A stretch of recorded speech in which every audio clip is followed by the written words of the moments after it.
somewhere in Italy, a cheese is so illegal you have to buy it on the black market because it's full of live maggots.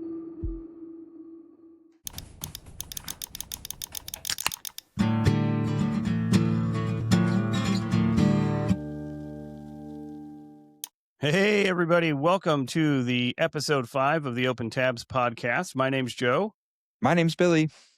And we are excited to join everybody. We got a little bit more technology this week. We got a cold open, and then we got this, our little opener that we made, which is you can do just about anything you can think of with ChatGPT these days.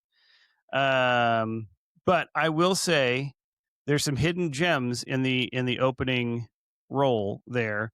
All about open tabs. And so if anybody catches all the hidden gems, then we'll give you a shout out on the podcast because it's not like we have anything else we can give you. All right. So today we're going to talk about some open tabs. Then our discussion is weird things people eat, as you saw from our opening video there. And then, Billy, you have some sort of game at the end. So, and of course, it's all about weird foods today. Yes. Yep. We do have a message from our sponsor somewhere in the middle there, but open tabs in my brain. I'm going to talk about, well, how about you go first this week? Do you have an open tab in your brain, Billy? There's so many all the time.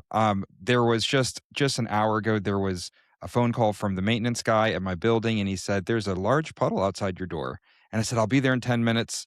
And there was some sort of leak. I think the toilet was leaking, so I just turned off the water to the toilet, and then I'll kind of put a bunch of towels on the floor. And then, so that's an open tab for later today that I'm going to have to go figure out. And there are many others, but we'll go with that one as the main tab that's at the forefront at the moment. How about you, Joe? That's when your head goes, thank God I rent, thank God I rent, thank God I rent. Right? Yeah. He almost went in there to go look at it, and I was like, no, I'll be there in 10 minutes. I got to go hide my washing machine. Right. Yeah. I have a contraband washing machine. Yeah. It's another story. Cool. So my open tab is actually, so as you know, I am a big sci-fi guy. And there is a mildly well-known sci-fi series that had one season, and then everybody was so upset that one season, it was canceled after one season, that the fans basically got greenlit a follow-up movie to provide some closure to the season. And then it's been years and years and years, and this cult following has a name. They're called Browncoats. There's so many just things in the sci-fi realm that are tied around this show, and the premise of the show is so unique and so good that it's crazy to me that it never got renewed. So the show I'm talking about is a show called Firefly. And when I tell you the cast of have you heard of that show before? No. Okay. So I'll tell you the cast of that show, or at least two of the cast members of that show, who've gone on to have incredibly successful careers. Alan Tudyk, who is known now for that show, The Resident Alien. If you've ever seen that, that's a crazy good show. And then Nathan Fillion, who's like blown up. He's in Marvel movies. He's in DC movies. He's not a main star, but he's a supporting character in these movies. He's on a hit TV show called The Rookie. Very, very cool. Very much a sci-fi guy, but he's so cool because he's just really good at playing the straight man, but in a very comical way. Anyway, so this series is Firefly, and Firefly is a post-apocalyptic space travel kind of show, but with a Western kind of bent to it. And so it's this really, really cool. It's like a space Western. And a space Western. And it is by far one of my favorite TV shows that has ever been created. I was so upset when I got to the end of season 1 and realized there's never going to be a season 2, 3, or 4. And honestly, I came to the show late, and so I had actually seen Serenity, which is the follow-up movie, I'd seen Serenity before I'd seen Firefly. So Serenity itself stands on its own. It reruns on FX and some of the Sci-Fi Channel stuff a lot. And you can watch Serenity on Hulu or on Amazon or whatever. It's available for streaming. But why I said all this is the open tab in my brain is that the cast of the show has been actively involved with the fans for many, many years. The show only had one season in 2002. Serenity came out in, I think, 2007. So since 2007, there's been nothing. And, or maybe it was even sooner than 2007. It might have been 2004. But anyway, there's been nothing. Well, the main character, Nathan Fillion, has gone and gotten himself the blessing of the original director, the blessing of 20th Century Fox, who owns the rights, or Disney, the blessing of he's found showrunners for it. He's got all the original cast on board, and he's got a script for it. And their goal is to produce a Firefly animated series. And all they need to do is get a network or a streaming platform to pick it up at this point. So I heard that news on Sunday. We were all really excited. There's been some fun, like, hey, we're going to start a podcast and different things like that they've done over the years that kind of like got people really excited. And then we're like, everybody's doing that these days. Come on, get creative. But that's the open tab in my brain. I am super excited to see Firefly come back. Let me ask you, what do you do when you see a spaceman? What do you do? You park in it, man. I love it. I love it. Sorry. No, you have the best dad jokes of all time. All right. So maybe it's a good time to share this too, in our little humble beginnings. Our demographic, according to the YouTube, is 97% male. So if you're the 3% of the female out there, what are you doing here? I mean, welcome. We're glad. Yeah, welcome. Yeah. Billy's available. Yeah. Sorry, I had to say it. I mean, what's new? All right. Well, that we went through the open tabs. Today we're talking about weird food.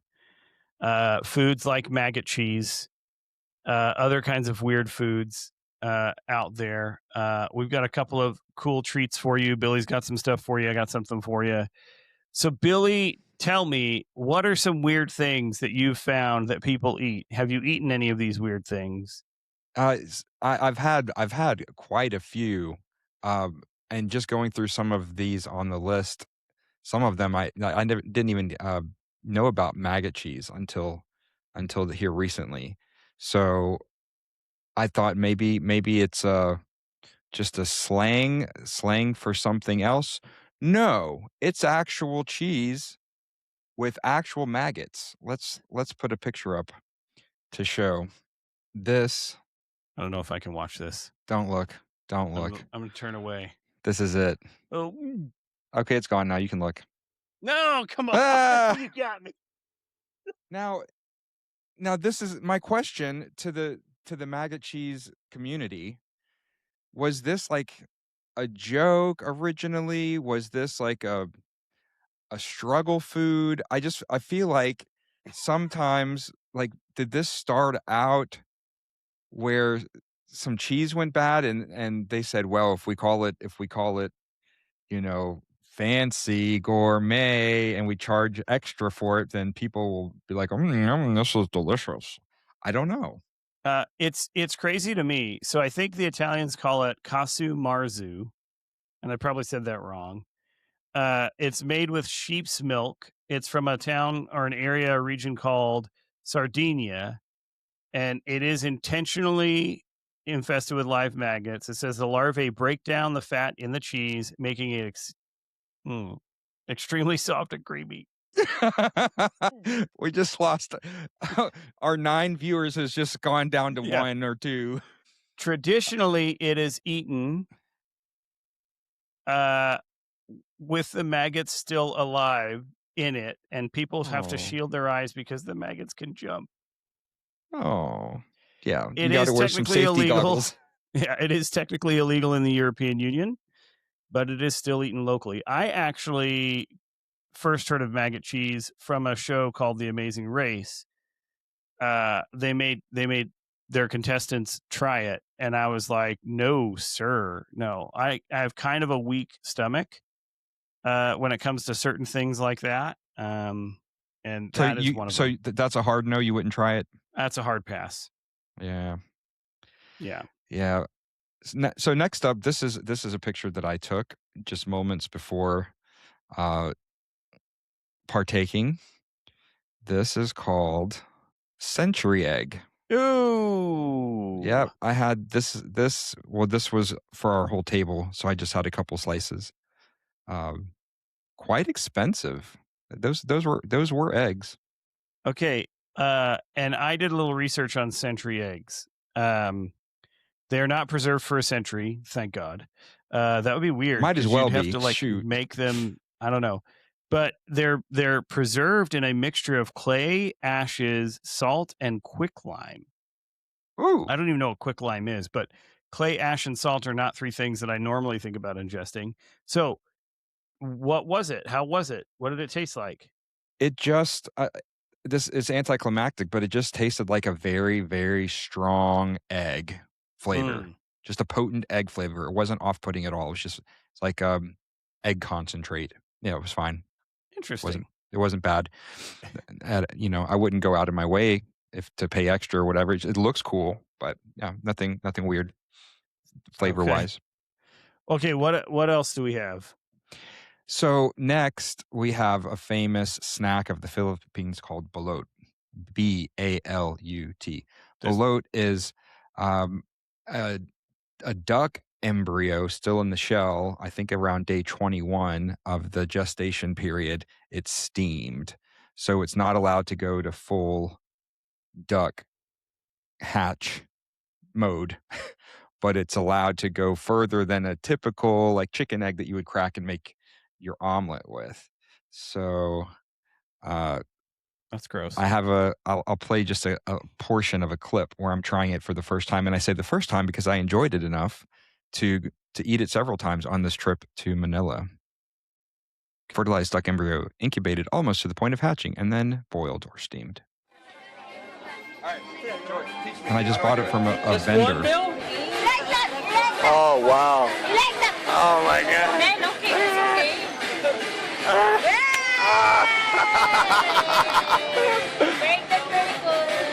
Hey.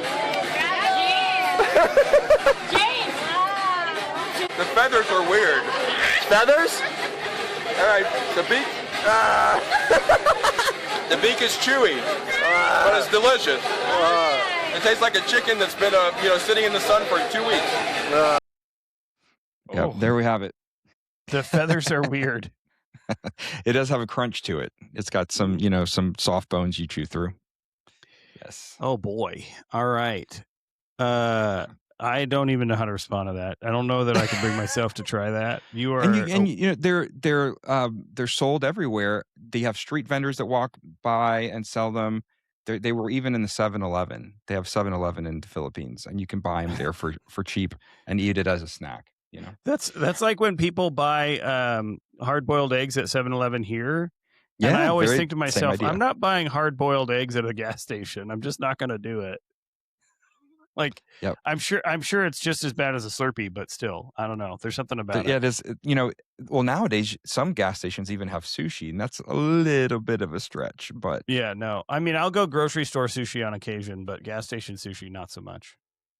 So here's one. Now these are just stock photos because I don't have a photo of it, but this is something I tried in Mexico. So let me scroll to my notes and tell you what it is exactly.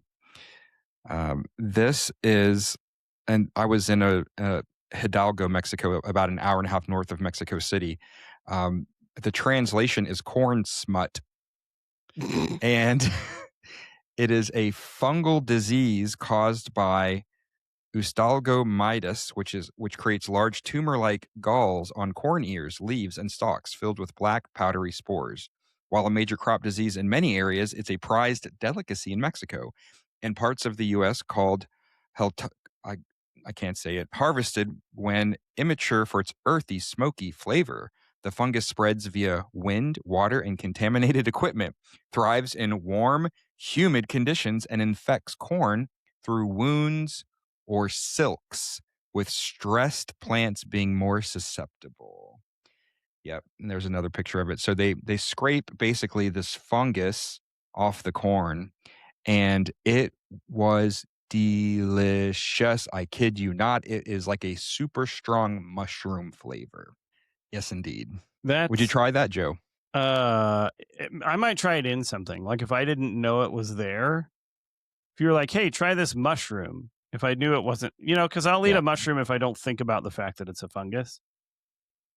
Well, and it's it's the same ballpark, right? I mean, it's been a while. I can't remember. I think they had it in a quesadilla. So just think mushroom quesadilla, but like Oh, yeah, I purple would try that. fungus. Yeah. I think I'd be down with that. Yep. For those of you who are just listening, if there's anybody just listening, it looks like corn went bad, and people eat the bad part. I mean, it's like a tumor growing off. Yeah, the corn. it's like a black tumor on your corn, and apparently that's a delicacy. Yes. All right, what else you got? Now these are less weird, but maybe weird to some people in the States, especially. This is whole fish. It's surprising to me how many people have not had had fish in this form in the States. This is a fish that I shared with some friends in Italy. Joe, are you a whole fish kind of guy? I am definitely not a whole fish kind of guy. We actually caught some brim type fish once, and we tried to cook them up like whole like this, or without. I think they didn't have the heads on them, and I couldn't do it. And I've been like in California, you can go to Mexican restaurants and they'll have that on the menu, and something about it being in that format makes it a lot worse for me. Like I need fish to be in a taco, in a sushi roll. So you don't think about what it is on a plate. I need just it to me. It'd be like if someone stuck, a skinned cow on, or what else bothers me is when the whole pig thing. Like if you go to authentic, it's delicious. I would do it, but even that bothers me a little bit to look at. I want to look at his beady little eyes. No, man. And what really throws me, that's like this one's a salmon head in the Philippines that I had. I was going to say like fish head soup. That throws me off completely. Yes. I don't think I could eat that. Now this is a plate from Honduras. Before I tell you what it is, can you take any guesses? Well, those are plantains on the top left there, and that's like black beans and rice. I don't know that I want to know what the stuff on the right is. Is it a reptile of some sort? Yes, indeed. Is it a lizard? An iguana? This is an iguana. Oh. This is an iguana. So they took the iguana, they caught it wild, they cooked him, chopped him up, and surprise, bonus, that is an iguana egg. And the egg has, you can sort of tell there, the egg had a leathery shell. So I kind of had to tear the shell because it was the soft leathery substance to get to the egg inside that was cooked and tasted like any other kind of chicken egg. But you can see all the bones, so you just had to chew through the bones. But no, it didn't taste like chicken. It had its own flavor, but it was really nice. It was mild, well seasoned, and yeah, hey, when in Rome. I have had deep fried alligator. Oh yeah, tell us about that. I didn't bring a picture of it, unfortunately. But I have had. I think it's good. You can get it in Florida and a lot of the places in the deep south coastal regions. It is good. It's like chewy chicken. So it's like a chewy chicken nugget. Usually it's just the tail that you're eating. It's like a chewy chicken. You know what else I've had? And this is more of a necessity thing when we were kids. We used to hunt squirrel. And really? Yes. And that would be kind of, dinner some nights. We'd have squirrel stew, like a Brunswick stew with squirrel in it, or we would just have squirrel. And squirrel is actually a little kind of like a darker duck, if you will. It's not it's gristly, which is hard to imagine that it would be gristly because it's so tiny, but it is. It's a little gristly. But yeah, so those are my I don't think that was a delicacy. That was just because we had squirrels and we needed meat. My kind of my thing. mother used to tell me stories about eating squirrel when she was a little girl growing up in Macon, Georgia, in in the early 50s. Um, but I would absolutely. There's not much I would not try if it was put in front of me. To be fair, but thinking back, is it something that you would eat again now? Was it okay?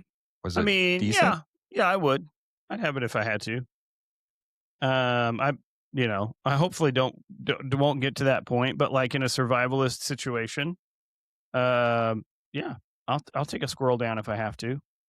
You know, there's some things in the US that are uniquely American that are also weird. Squirrel probably being one of them. Um there's one in particular that I decided I wanted to try for the first time today.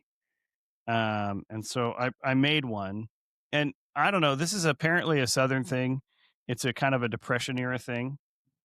This now I don't have white bread because who eats white bread in 2025 I six? love Yeah, white bread. I know I do love white bread, but I don't eat it.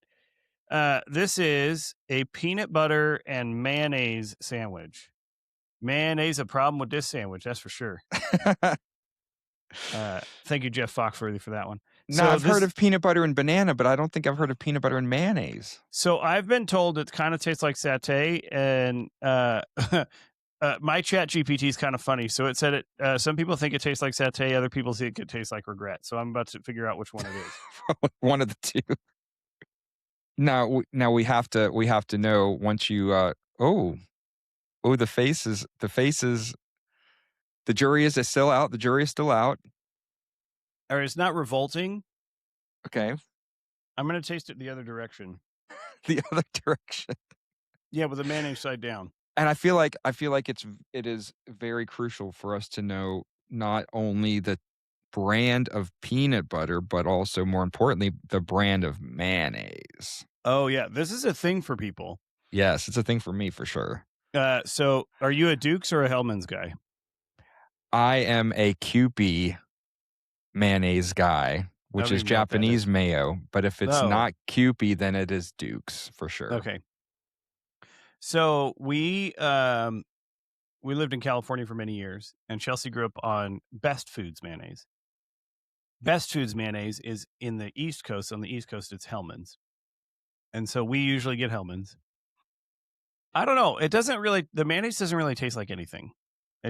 Maybe it's like peanut butter that's a little more salty. I am using the natural Jif peanut butter, so I don't know if that makes a difference. Yeah. No, I don't know. That's no good. It's not crunchy. It's creamy peanut butter.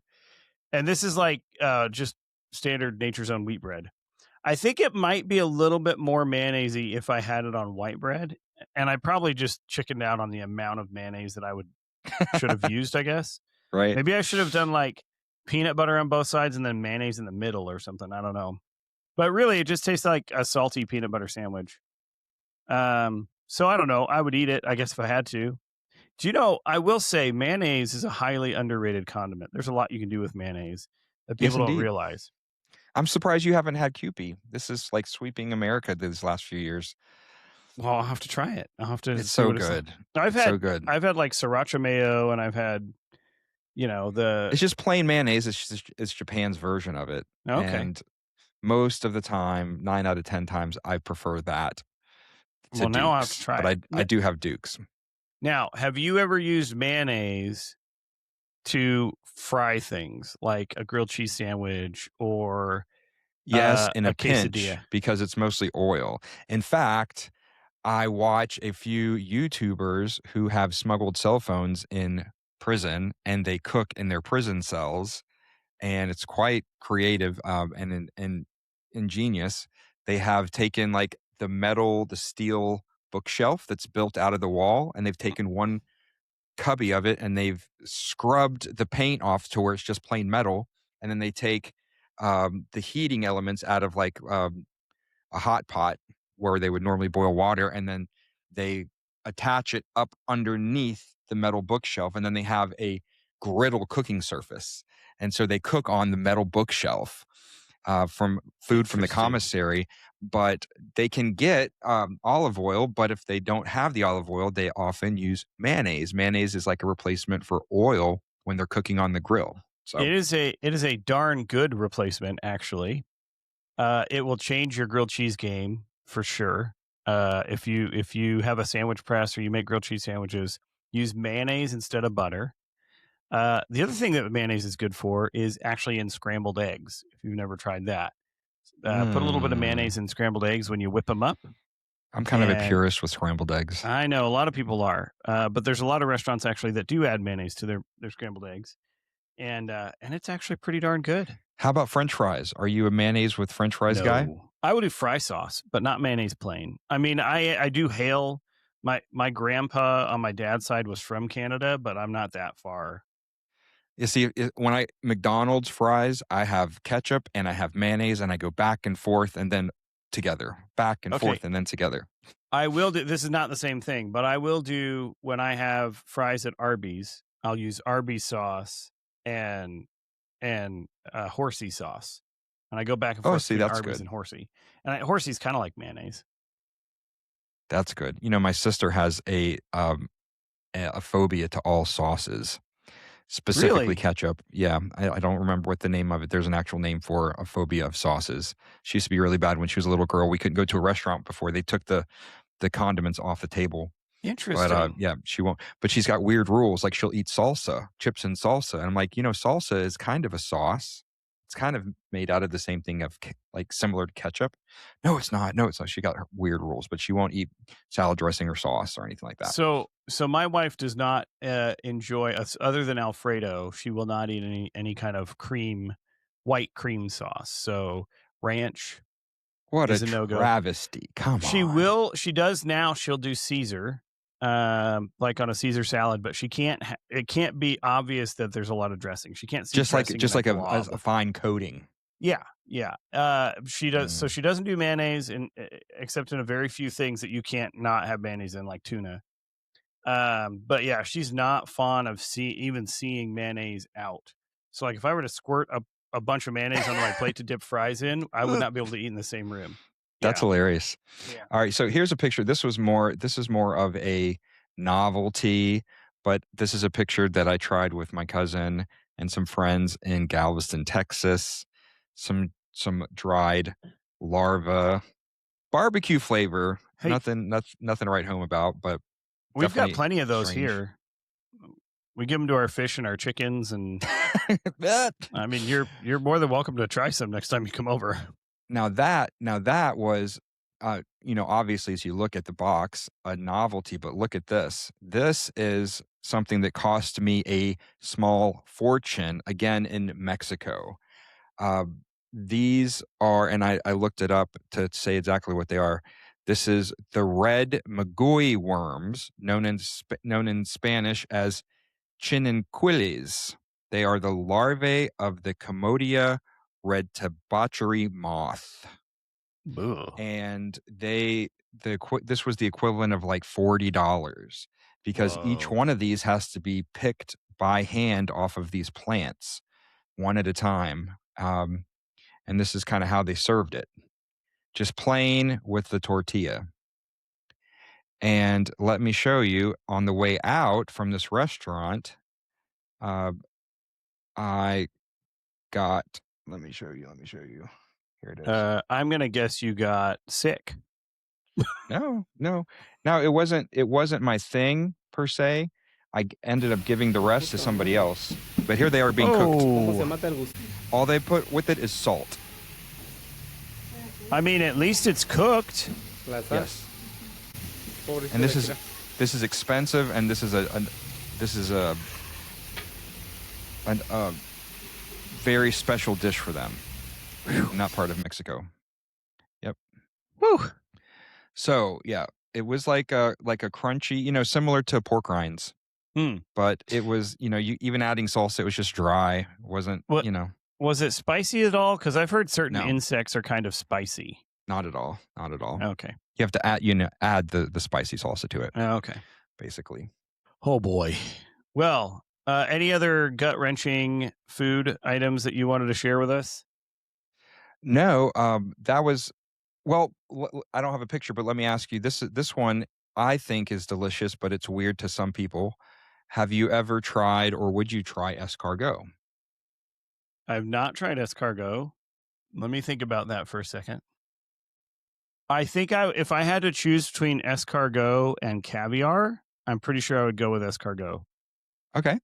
because caviar freaks me out. Freaks you out? Yeah. Outside of like chicken eggs, which I know are unfertilized, eggs in general throw me off, man. I don't like duck eggs, goose eggs, all that stuff kind of throw me off a little bit. So, shifting gear, and so I've had escargot a number of times, and I think it's delicious. But I like seafood and shellfish and those type of things in general. Here's another one. And what about beef tartare? Would you have raw beef, raw No. steak? No. That's another one that's good. Now, the first time I had that was beef tartare is usually sliced, but I was in Italy and I had what the chef called Tuscany sushi. And so what he did is he had raw ground beef and he added a little bit of olive oil and some lemon juice and he served it with chopsticks, cold raw ground beef. Nope. And it was fantastic. I don't know, something about raw. I will do sushi, but something about undercooked food throws me off a little bit. And I don't like massacre my steak either. Like I usually cook my steak medium, but yeah, I don't know. Something about raw food throws me off a little bit. I think I just got so scared of it when I was a kid, Oh, yeah. And I've had undercooked things like I had one night we had elk stew or elk steaks, and the elk steak was a little undercooked, and it was a rough night. So yeah, undercooked. Usually, you have to have an undercooked meat experience to get you to the place where I'm at, where undercooked meat is a no go for me. So I have just quickly a few foods that are normal to us in the United States, but weird to other people around the world. We touched on this one earlier, but peanut butter. So apparently most of the world finds it bizarre, and Really? many countries think it tastes like sweet dirt paste. Huh. I That's went to weird. college in England and it was just barely starting to be a thing there. You had to go to the imported section of the grocery store to get the tiniest little thing of peanut butter, and it was super expensive, and it was like the natural kind that had very little sugar in it. And the Brits didn't understand why Americans like peanut butter and everything. It's because we put so much sugar in it. Yeah. Yeah. Obviously, root you got to beer, make it sweet. of course. Root beer. Europeans say it tastes like toothpaste or medicine. You know what? I like root beer, but I get down with that. I totally see how that's the case. I see how people think that. There's something about it that has kind of a stringency to it. Pumpkin pie, which is a sweet vegetable dessert, and Mhm. this confuses people apparently. Here's one I can see this too. Spray cheese, Yeah. aka easy cheese. Cheese in a pressurized can. I don't think that's legal in most places outside of the United States, to be honest. Is it even food?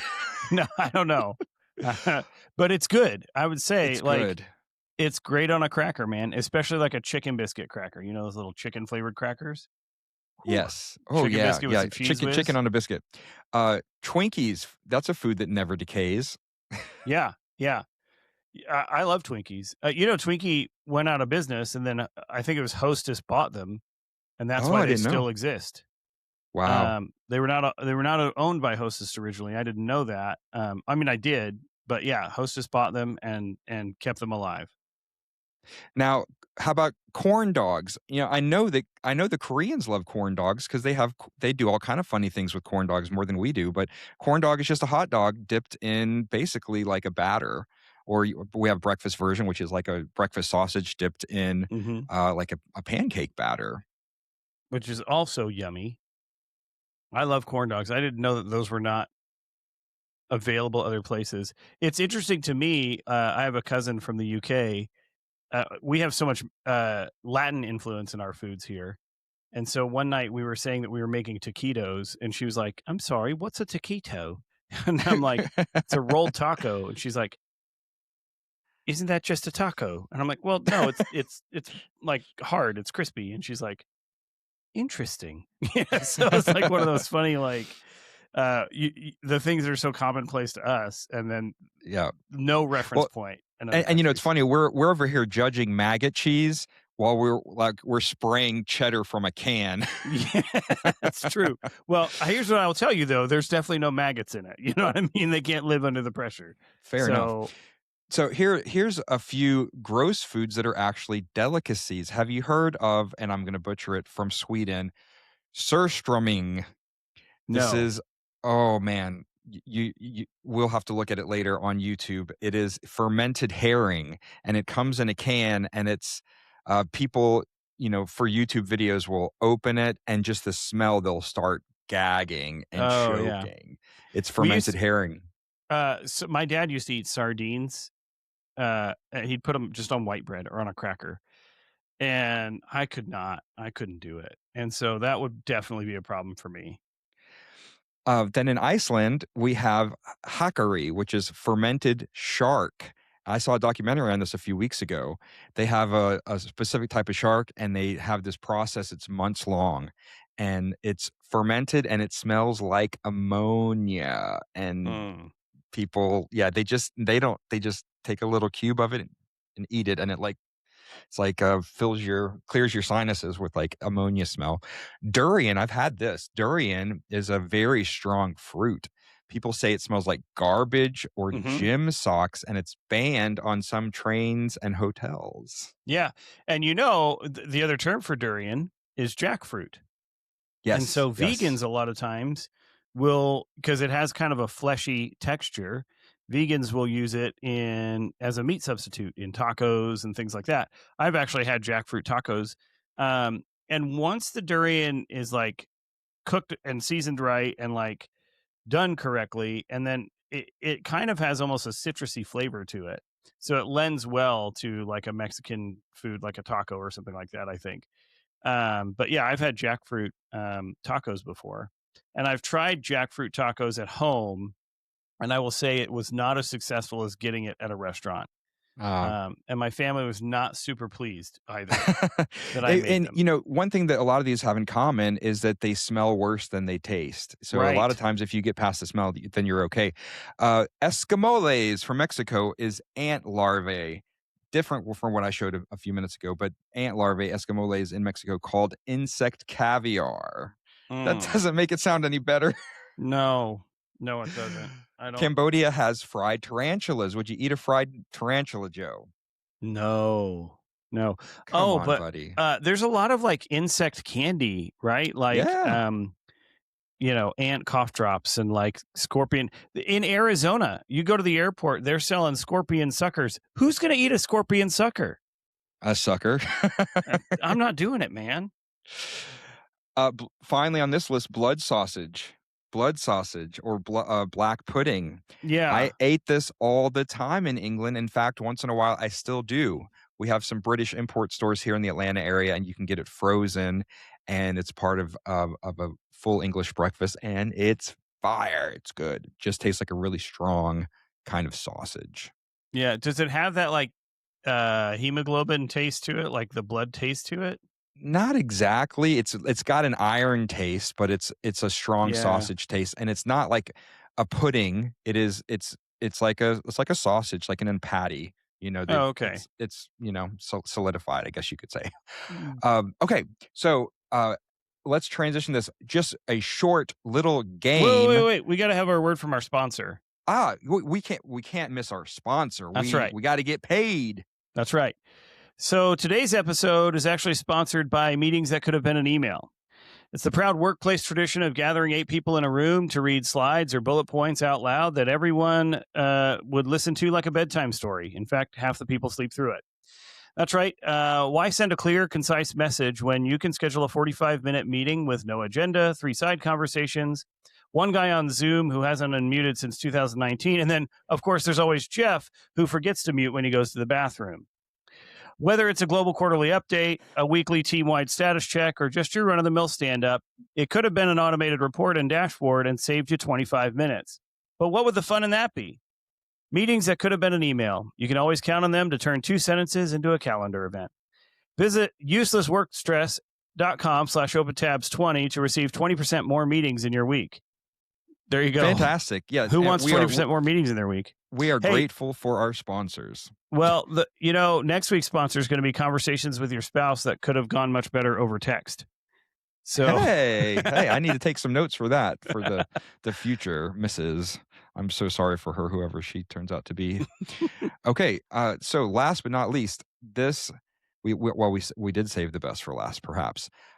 Here's how it goes. I am going to ask you or tell you a particular type of food, and I want you to tell us, is it real or is it fake? Got it? All right. The first one is Coca-Cola flavored chicken. Well, okay, so I know that people cook chicken in Coca-Cola. I don't know that it tastes like Coca-Cola when you eat it. But I have heard of people cooking meat in Coke. I'm going to say it's real. So it is real. Ooh, you got it. You got it. In fact, watch this. Bam. Yay! That means you got it. Nice. Yes, this is a picture of Coca-Cola flavored chicken. Next, real or fake, Joe? Pickle ice cream. I mean, if only for pregnant people, I'm going to go with real on that one. There it is. Pickle flavored ice cream is in fact a real thing. I don't. Pickle flavored things have been so popular lately. I don't know. Classic just released like pickle, like cheese balls, but with pickle. They're called pickle balls, which is kind of funny because that's also a new pastime in the U.S. But they just released these little dill pickle balls. I almost bought them the other day. I probably should have just bought them and tried them. But dill you pickle, might as well. You're right. You might it's as taken well. Off.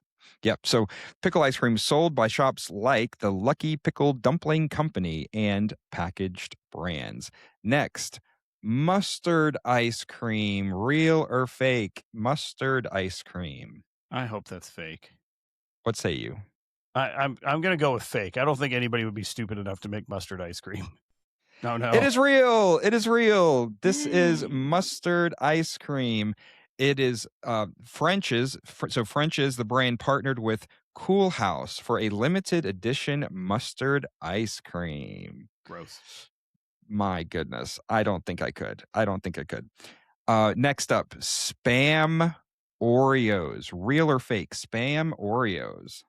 I mean, I feel like this is going to be real again. I don't think it has any business being real, but I'm going to go with real because everything else has been real. Sorry. Oh, thank goodness. Fake. So we do have a picture, but this picture floated around the internet. It was confirmed to be fake. In fact, you can go onto some websites and purchase magnets and T-shirts with this fake image. So how funny. Fortunately or unfortunately, depending on who you are, the Spam Oreos are not a For real me, fortunately, thing. Chocolate is one thing I don't think Spam would taste good with. Next, ranch ice cream. Joe, real or fake? Ranch ice cream. So I know there's ranch soda, and there are definitely some ranch heads out there. So I'm going to say ranch ice cream is a real thing. You got it.